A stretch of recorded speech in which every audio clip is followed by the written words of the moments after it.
I've recently been wondering what makes a good villain. Is it their menacing, destructive power, or is it their capacity for evil and a willingness to act on it? Is it a compelling backstory of trauma, torture, and maltreatment? Or maybe surprisingly something more human? A villain with compassion, a villain with loyalty, an anti-villain that rises above everybody else. In the elven language of Sindarin, Adar means father. In essence, he is a nameless character, and today I want to investigate why Adar the anti-villain is so relatable and compelling. We'll analyze his opening scene, his character, and why even though he is one of the only good things to come out of the show, he is still the character I am least looking forward to seeing in Season 2. The introduction of a villain is one of the key moments in any story, and we'll definitely not count the blurry penalties that we had at the end of episode 3. His real intro is in episode 4 when he enters in the aftermath of the failed escape from Arendir and the prisoners, while a mortally injured orc lies on the floor dying.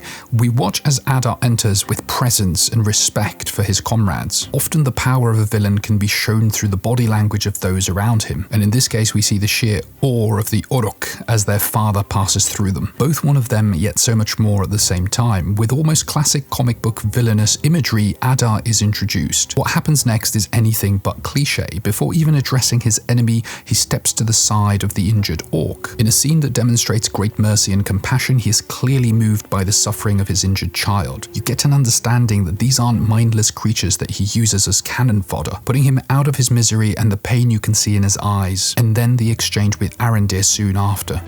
You have been told many lies. Where you realize that Adar has a vision and knowledge that is beyond others. He then releases Arendir with a message for the village at the watchtower. Lay down your weapons and join, or face destruction. Again demonstrating mercy and letting him go and allowing others to join their cause, even though they are not of the same land or the same people. And I think this is key in building up an anti-villain. The viewers need to feel that they can understand what motivates a villain and some of the evil acts that they go on to do. And in this early scene alone, we see that he is an intriguing character with a different worldview to others. He seems to demonstrate strong motivations and a clear compassion for those in his ranks, even mercy for those who oppose him. But for an anti-villain to truly rise to greatness, he needs heroes to toil and struggle against, heroes that show different beliefs, heroes that can challenge his worldview, and it is in this darkness that binds them, almost inseparable from one another, opposites like yin and yang. Take, for example, one of my favorite films, The Dark Knight. What makes the Joker a truly masterful villain is his constant ideological battle with Batman.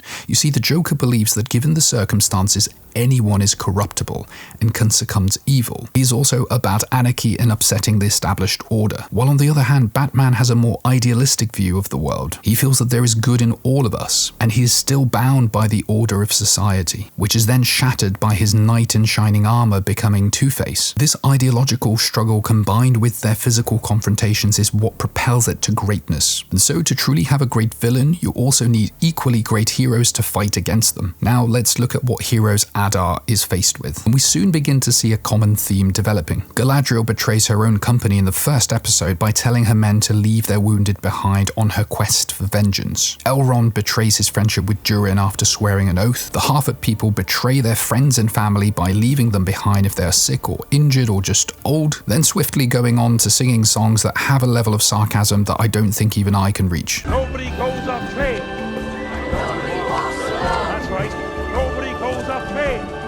I'm sorry, I can't even do this seriously. Them singing that has to be ironic, right? Like, what were the writers actually thinking? Disa then becomes a Sith Lord in the final episode, speaks of betrayal and treachery in Durin's ear against his father. The High King, when he's not smoking up, manipulates and betrays Elrond and leverages his relationship with Durin to actually get the mithril that they needed. The Queen betrays her dying father by just jumping ship and leaving the kingdom, and then betrays logic and reason by fitting an army of hundreds of men and horses into 3 ships. The second best actor in the show loses his son and betrays his memory by not even bothering to go out there to look for him. And then there is our boy Beric, the best actor in the show, who after losing his main drinking partner Isildur, does what no other Númenórean can. He actually goes off to look for him, or at least to find his body and give him a proper horse-drawn carriage funeral. This is why Beric is the hero Middle-earth deserves, but not the one it needs right now. So we'll hunt him, because he can take it, because he's not our hero. He's a silent guardian, a watchful protector, a dark horse. Okay, so our so-called heroes have some terrible characteristics, and the core theme that runs through most of this is betrayal. I could go on about the petulance, the selfishness, the blatant disregard for others, but it is this theme of betrayal that, if anything, makes Adar our anti-villain. On the one hand, you have the self-righteous group who want to rid the world of evil, yet at every step they are betraying each other in the process, and eventually become no different to the evil that they are seeking to destroy, as Adar beautifully puts it. Perhaps your search for Morgoth's successor should have ended in your own mirror. On the other side, you have a leader who shows loyalty to his people, treats them as family, values each and every one of them, and after all, you begin to wonder, shouldn't they be able to find a land to live on? And so next, we'll look at what makes a compelling anti-villain. There are three main themes to achieve this. The first is that they always have something intriguing about them. It's sometimes a scar, an accent. Yes, us British people do suffer when it comes to that. A different voice, a past that is untold. And you know what? I don't know any villain that is an accountant. I'm sorry, but I've never seen it in a movie. And second of all, that would be boring AF. Okay, so editing note, I was doing some fact checking on this, and turns out there was a movie in 2016 starring Ben Affleck of all people called, yeah, you've guessed it, The Accountant, and it did have an accountant as a villain. And unfortunately the movie was pulled out of cinemas after its very first screening, where most of the audience fell into a deep coma. Let's be honest, you probably haven't even seen it or heard of this film. And so in Adar we see someone who has a past that we don't fully know. How was he tortured? Who was he before this? Why did he think he killed Sauron? All of these questions help to build a three-dimensional character, a character who you are interested to know the backstory to. The key is for the audience to feel empathy for a character who may go on to do evil things. And the best way to do this is to show injustice. In The Joker, this is used several times. First, when he is beaten the crap out of by a bunch of kids, his boss then blames him and takes the cost of the broken sign out of his wages. His friend then betrays him, and we later find out that his mother was violent towards him as a child. We've all experienced injustice ourselves, and by watching a character go through this, it taps into our empathy for them. And this makes it easier for us as viewers to justify their more questionable actions later. And by the time the Joker is attacked by a group of bankers on a train and he doesn't fight back, you are almost rooting for him to fight back. You want him to unleash the fury. You don't want him to be weak and defenseless anymore. And when he does unleash it and murders all of those people, there is a part of you that perhaps goes, well,